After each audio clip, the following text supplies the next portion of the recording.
Apakah kalian penasaran bagaimana seluk-beluk dari negara Ukraina? Kalau iya, mari simak pembahasan yang akan saya jelaskan. Namun, tidak hanya Ukraina, saya juga akan membahas negara bagian dari Eropa Timur lainnya, yaitu Armenia yang sama menariknya dengan negara Ukraina. Namun, kalian pasti sudah bosan jika kita hanya membahas di dalam ruangan saja. Yuk, mari kita pergi ke bandara dan terbang menuju tak terbatas dan melampauinya. Bukan ya, maksudnya mari kita terbang ke negara-negara tersebut.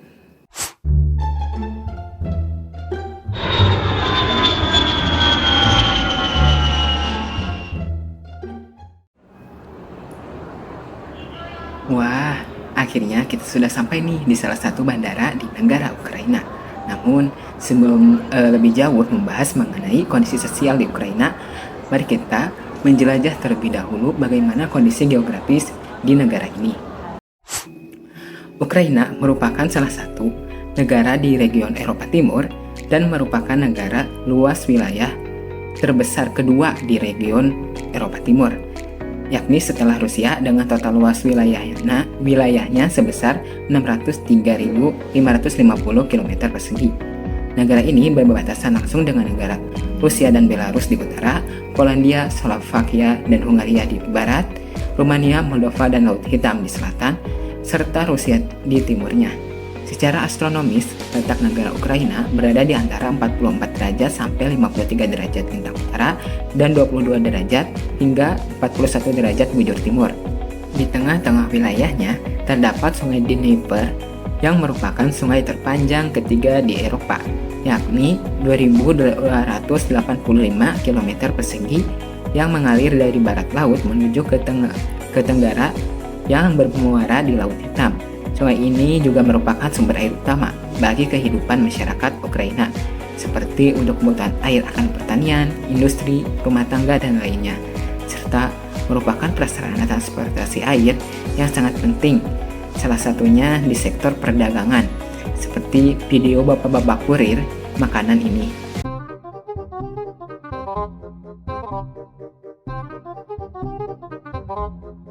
Sebagian besar wilayahnya relatif datar, yakni memiliki ketinggian rata-rata 175 meter di atas permukaan laut dari bagian timur hingga ke barat. Namun, terdapat beberapa wilayah memiliki permukaan dataran yang tinggi seperti Pegunungan Karpasia di bagian barat dari Ukraina. Iklim di Ukraina termasuk pada zona iklim sedang dan sebagian kecil termasuk iklim Mediterania di pantai selatannya, sehingga curah hujannya tidak merata, yakni curah hujan tinggi di wilayah barat dan utaranya saja, sehingga rata-rata curah hujan tahunannya yakni hanya sebesar 550 mm dan juga suhu rata-rata sekitar minus 4,8 derajat Celcius hingga 22 derajat Celcius. Negara ini memiliki sumber daya yang meliputi sumber daya tambang seperti besi, batu bara, logam, minyak, gas alam, dan lainnya. Selain itu, wilayah negara ini juga merupakan penghasil pertanian yang cukup baik, seperti komoditas gandum, jagung, tebu, sayuran, dan buah-buahan. Tahukah kalian bahwa Ukraina merupakan negara produsen gandum dan gula terkemuka di dunia loh? Sudah saatnya nih kita menelusuri lebih dalam untuk meneliti apa saja flora dan fauna yang hidup di negara Ukraina.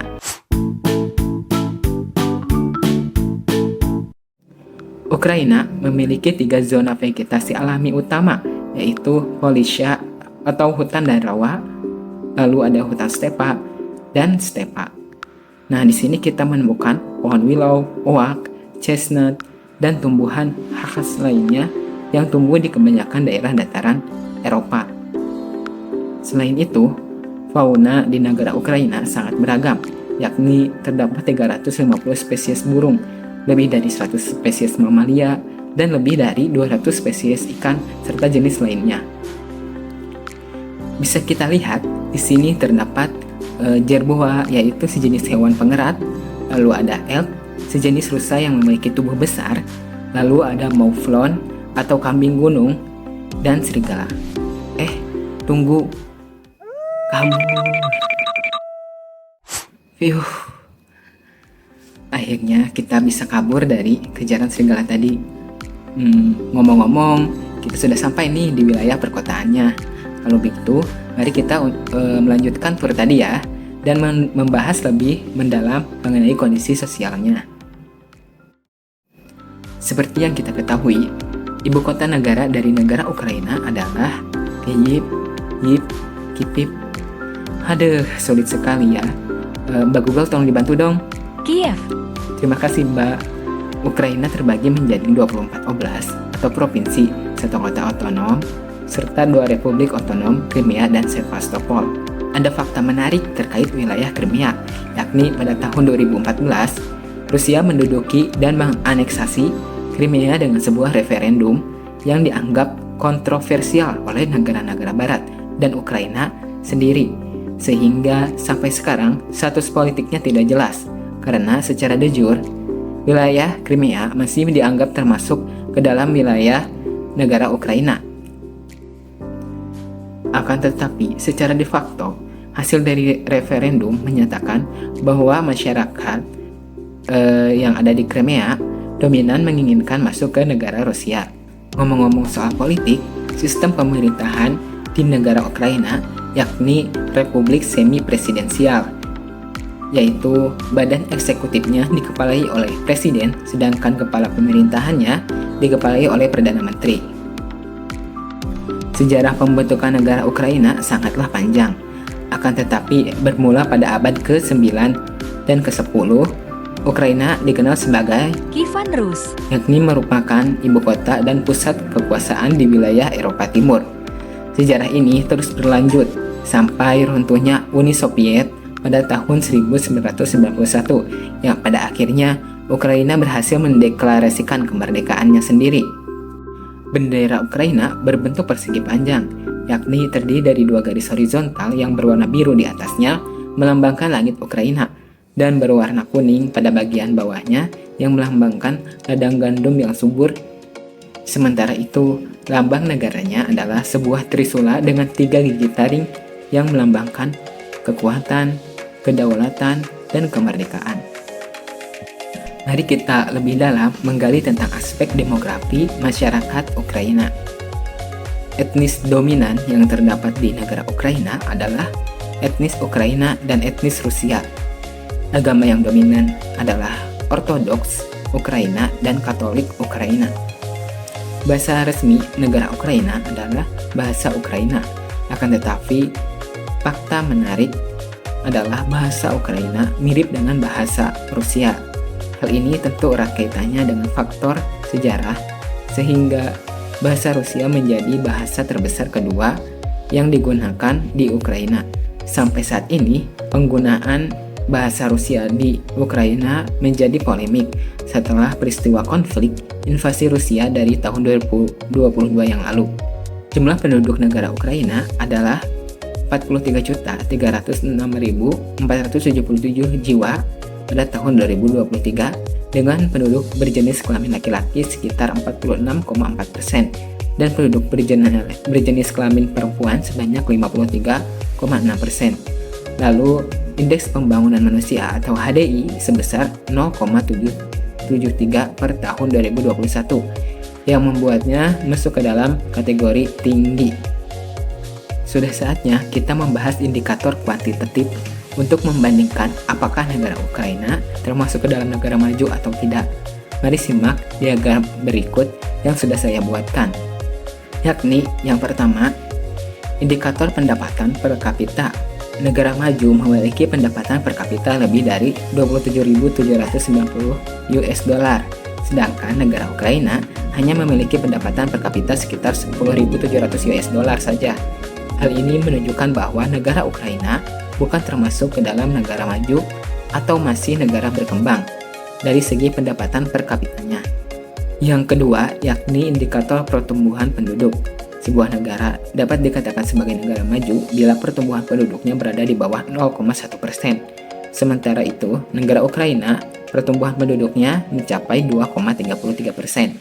Jadi, dalam indikator pertumbuhan penduduk, negara Ukraina tidak termasuk ke dalam negara maju atau masih dalam kategori negara berkembang. Yang ketiga, yakni indikator angka kematian. Angka kematian haruslah di bawah 6 per 1000 penduduk bila ingin masuk ke dalam kategori negara maju. Sebaliknya, negara Ukraina angka kematiannya adalah 19,8 per 1000 penduduk, sehingga bukan termasuk ke dalam kategori negara maju, tetapi mendekati negara maju atau negara berkembang. Yang keempat, yakni indikator angka kelahiran. Suatu negara dapat dikategorikan sebagai negara maju bila angka kelahirannya di bawah 11 per 1000 penduduk. Sementara Ukraina hanya memiliki angka kelahiran 5,8 per 1000 penduduk, yang menjadikannya termasuk ke dalam kategori negara maju. Dan yang terakhir, yakni indikator usia harapan hidup. Negara maju memiliki harapan hidup lebih dari 77 tahun, sedangkan Ukraina memiliki usia harapan hidup hanya sebesar 71,6 tahun, sehingga bukan termasuk ke dalam negara maju, namun mendekati negara maju atau negara berkembang. Setelah membahas indikator kuantitatif, selanjutnya membahas mengenai indikator kualitatif negara Ukraina. Yang pertama yakni indikator etos kerja dan pola pikir. Etos kerja di Ukraina mencerminkan kerja keras, kreativitas, ketahanan, kebanggaan nasional, dan optimisme dalam menghadapi tantangan. Penduduknya gigih dan tekun dalam menjalani pekerjaan, menunjukkan kreativitas dalam mengatasi masalah, dan memiliki rasa kebanggaan terhadap budaya dan sejarah mereka. Meskipun menghadapi perubahan politik dan konflik, banyak yang tetap optimis tentang masa depan negara mereka. Yang kedua yakni indikator tingkat pendidikan. Tingkat pendidikan di Ukraina mencakup 4 tingkat, yakni pendidikan dasar, menengah, tinggi, dan pascasarjana. Meskipun demikian, masih ada tantangan dalam hal akses dan kualitas pendidikan, terutama di daerah pedesaan dan kota-kota kecil. Reformasi sistem pendidikan terus dilakukan oleh pemerintah untuk meningkatkan standar dan ketersediaan pendidikan di seluruh negeri Ukraina, termasuk kebijakan sekolah gratis hingga tamat SMA yang didukung oleh pemerintahnya. Yang ketiga yakni mata pencaharian. Mata pencaharian di Ukraina bervariasi, termasuk pertanian, industri, jasa, konstruksi, dan teknologi informasi. Kiev Menjadi pusat aktivitas bisnis dan jasa, sementara sektor pertanian penting di wilayah tengah dan barat Ukraina. Meskipun ada berbagai pilihan pekerjaan, kondisi ekonomi dan lapangan kerja dapat bervariasi di berbagai wilayahnya. Beberapa daerah terutama yang terpengaruh oleh konflik mungkin menghadapi tantangan dalam pencarian pekerjaan. Indikator yang keempat yakni tingkat kesehatan. Masalah seperti kurangnya pendanaan, infrastruktur yang rusak, dan akses terbatas terhadap layanan kesehatan telah mempengaruhi tingkat kesehatan penduduk Ukraina. Hal ini diperparah dengan kondisi negaranya yang sedang berkonflik dengan negara Rusia, sehingga banyak penduduknya yang memiliki rasa traumatis, terutama mental anak-anak. Tidak hanya itu, semakin meningkatnya harga bahan pangan akibat konflik juga mempengaruhi terhadap kesehatan masyarakatnya, karena kekurangan akan kebutuhan nutrisi dalam tubuh. Namun, ada upaya untuk melakukan reformasi sistem kesehatan untuk meningkatkan akses dan kualitas layanan kesehatan di Ukraina, terutama masalah kesehatan di Ukraina mendapatkan bantuan-bantuan medis maupun bahan pangan dari internasional seperti WHO. Indikator kualitatif yang terakhir yakni kesadaran hukum. Kesadaran hukum di Ukraina masih berkembang, terutama setelah revolusi oranye pada tahun 2004, lalu ada revolusi Romaidan pada tahun 2013 sampai 2014, lalu ada aneksasi Crimea pada tahun 2014, dan juga yang terbaru yakni perang Rusia-Ukraina pada tahun 2022 hingga saat ini yang masih berlangsung. Hal ini menunjukkan keinginan masyarakat untuk reformasi politik dan hukum, terutama kedaulatan negara Ukraina. Namun, korupsi dan ketidakstabilan politik telah menjadi tantangan besar dalam memperkuat sistem hukum dan keadilan di negara Ukraina. Mengingat Ukraina sendiri sebagai salah satu negara yang pernah menjadi negara paling korup kedua di Eropa. Nah, sekarang sudah selesai nih penjelasan tentang seluk-beluk negara Ukraina. Kalau begitu, mari kita lanjutkan ke negara berikutnya, yaitu negara Armenia.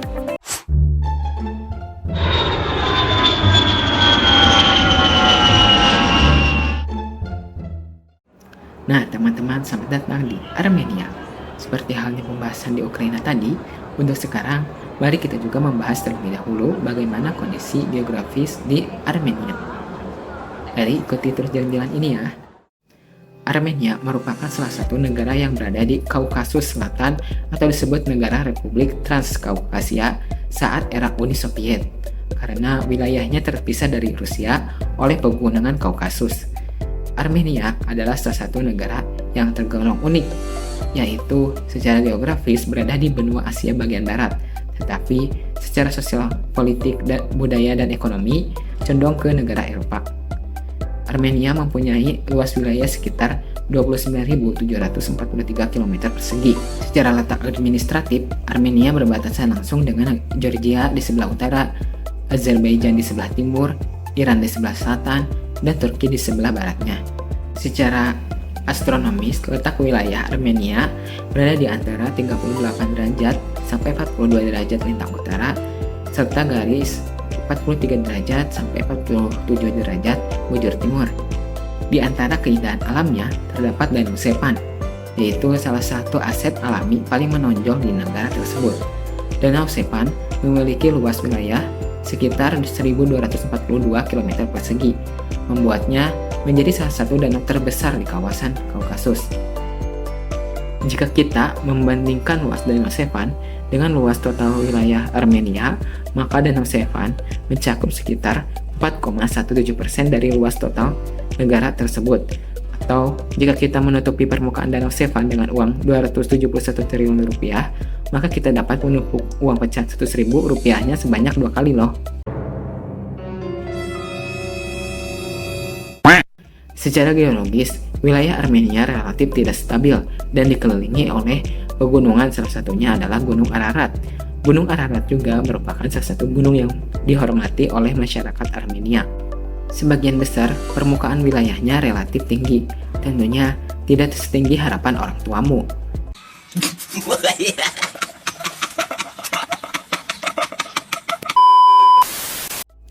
Maksudnya, memiliki ketinggian rata-rata sekitar 5.900 kaki atau 1.800 meter di atas permukaan laut. Armenia memiliki iklim yang kering dan kontinental karena letaknya di pedalaman bagian utara zona subtropis dan dikelilingi oleh pegunungan tinggi serta suhu minus 12 derajat Celcius sampai 25 derajat Celcius dan curah hujan mencapai 200 sampai 800 mm per tahunnya. Armenia memiliki sumber daya alam yang melimpah termasuk di bidang pertanian dan perkebunan seperti anggur dan tembakau, peternakan, dan sebagian kecil pertambangan seperti emas, bauksit, tembaga, dan lain-lain. Armenia menawarkan keanekaragaman flora yang kaya, dipengaruhi oleh relief yang kompleks dan perbedaan ketinggian yang signifikan. Meskipun ukurannya kecil, negara ini memiliki lebih dari 3.000 spesies tumbuhan, jumlahnya melampaui dataran Rusia yang luas. Terdapat 5 zona vegetasi ketinggian yang mencakup semi gurun dengan tanaman tahan kekeringan seperti juniper, stepa dengan rumput tahan kekeringan di dataran rendah, dan semak berduri serta juniper di lereng gunung, serta zona hutan di tenggara dan timur laut yang didominasi oleh pohon beech dan hutan ek. Ada juga zona alpine yang subur di atas ketinggian 6.600 kaki dan tundra alpine yang terbatas pada wilayah pegunungan dengan sedikit tumbuhan bantalan. Jenis fauna yang hidup di Armenia juga cukup beragam, yakni contohnya pada zona alpine terdapat hewan kalkun gunung, burung bertanduk, burung herring berjanggut, lalu juga ada kambing bezoar, serta domba gunung atau mouflon. Sudah selesai nih mengenai pembahasan kondisi fisiknya.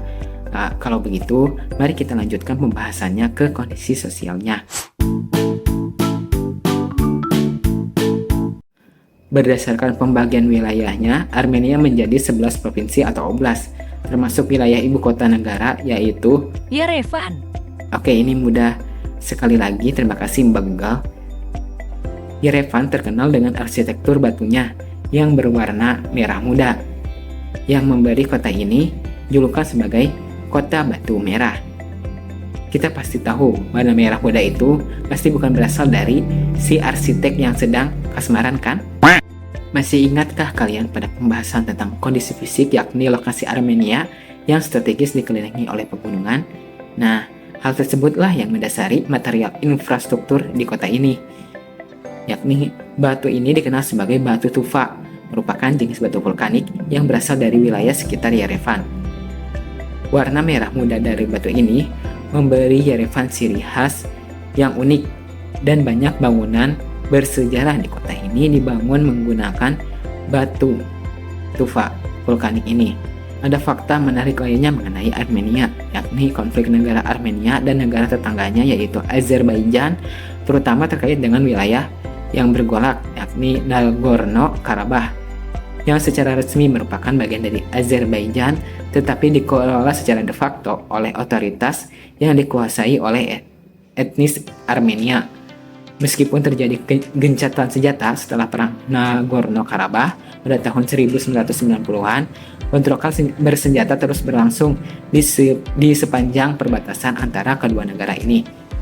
Upaya-upaya perdamaian terus dilakukan oleh komunitas internasional, belum berhasil mencapai penyelesaian yang diterima oleh kedua belah pihak. Hingga pada September 2020, konflik kembali meletus dengan kekerasan yang tak terduga sebelum akhirnya berakhir dengan gencatan senjata lagi yang dijembatani oleh negara Rusia. Sistem pemerintahan Armenia adalah republik parlementer dengan presiden sebagai kepala negaranya dan perdana menteri sebagai kepala pemerintahannya. Kekuasaan eksekutif dipegang oleh pemerintah yang dipimpin oleh perdana menteri, sementara itu kekuasaan legislatif dipegang oleh Majelis Nasional Armenia. Asal-usul negara Armenia terkait erat dengan masyarakat Armenia yang telah menghuni wilayah tersebut selama ribuan tahun, tentunya sebelum negara api menyerang. Air, bumi, api,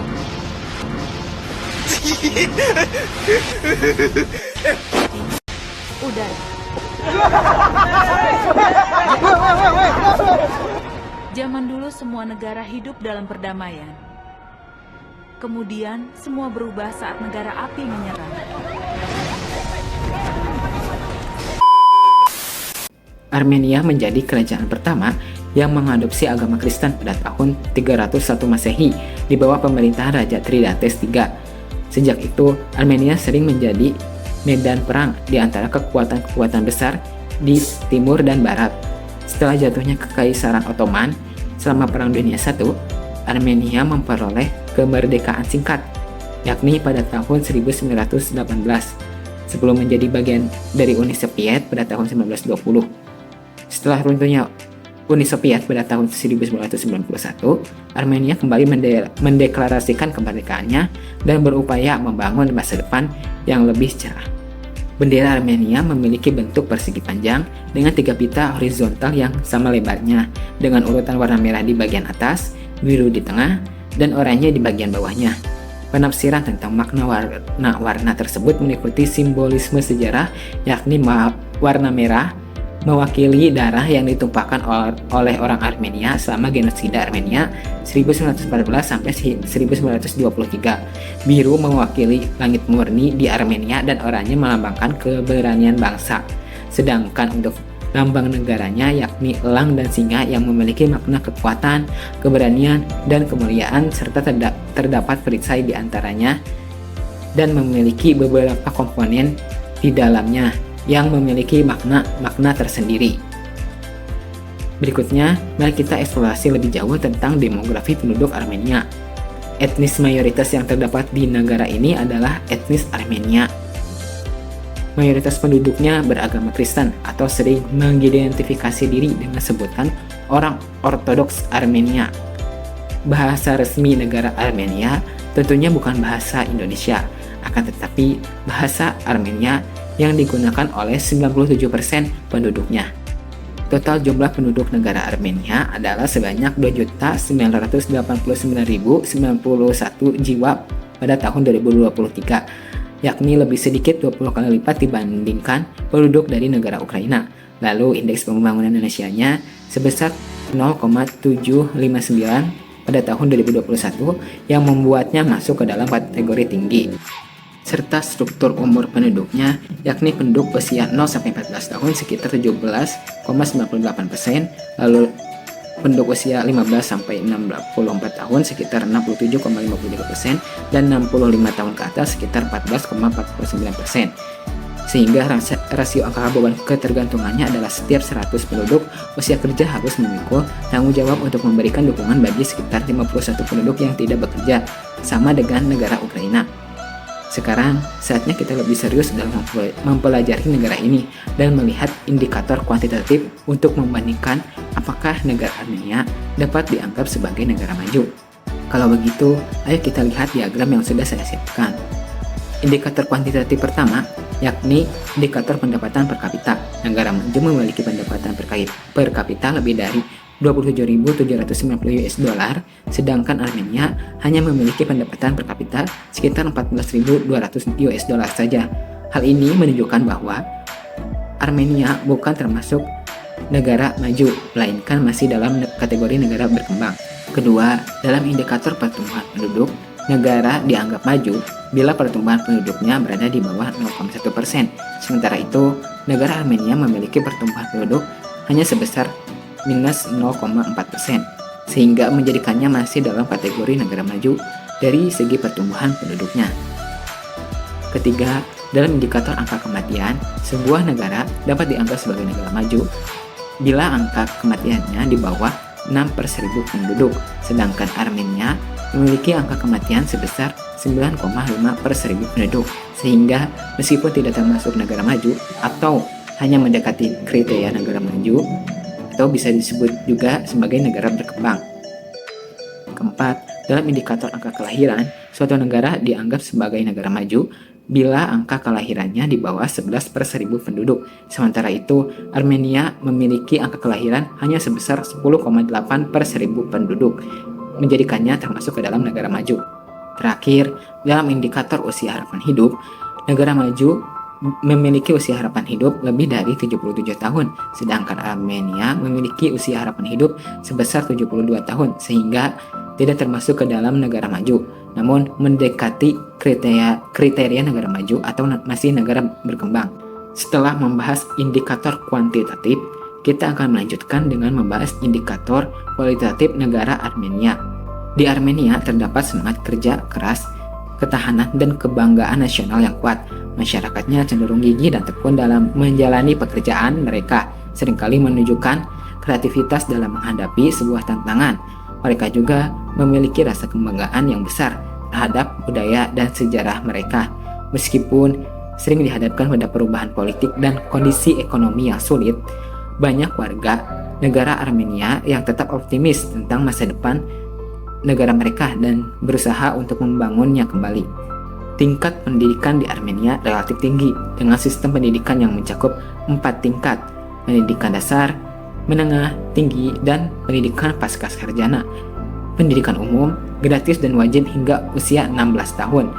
Tingkat kesadaran masyarakat di Armenia akan pendidikan dapat dilihat dalam rata-rata jumlah tahun pendidikan yang telah diselesaikan oleh orang dewasa di Armenia, yakni 11,3 tahun dalam web UNDP pada tahun 2021. Hal ini tentunya tinggi karena melebihi kebijakan wajib belajarnya yang hanya sebesar 9 tahun. Indikator keempat, yakni mata pencaharian. Penduduk Armenia didominasi oleh sektor pertanian dan industri. Pertanian menghasilkan berbagai produk seperti susu, kentang, sayuran, anggur, dan gandum. Sementara itu, sektor industri mencakup produksi berbagai barang seperti brandy, peralatan mesin, pakaian, dan perhiasan. Armenia juga mengekspor produk-produknya ke berbagai negara dengan mitra dagang utamanya termasuk Rusia, Swiss, dan Tiongkok. Indikator kualitatif yang keempat yakni tingkat kesehatan. Pelayanan kesehatan di rumah sakit dan klinik tersedia secara gratis untuk semua warga negara. Sebagaimana halnya dalam sektor pendidikan yang didukung oleh pendapatan pajak dari negara Armenia. Pemerintah memberikan bantuan finansial kepada kelompok rentan seperti orang tua lanjut usia, pengangguran, dan keluarga dengan anak kecil sebagai bagian dari kebijakan kesejahteraan sosialnya.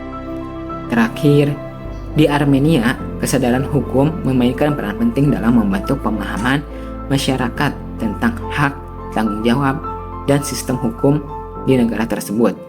Asosiasi Hukum Armenia atau AHA yang didirikan pada tahun 1995 telah menjadi pemain kunci dalam mendorong reformasi hukum, perlindungan hak asasi manusia, dan upaya anti korupsi di negara Armenia.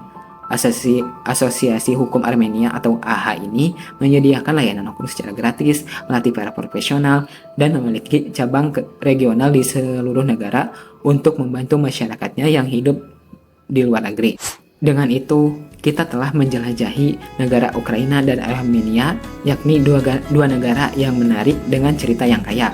Semoga kalian mendapatkan wawasan yang berharga dari pembelajaran kali ini. Jangan lupa untuk berlangganan dan berbagi video kami untuk lebih banyak pembelajaran di masa depan. Sampai jumpa dalam petualangan berikutnya.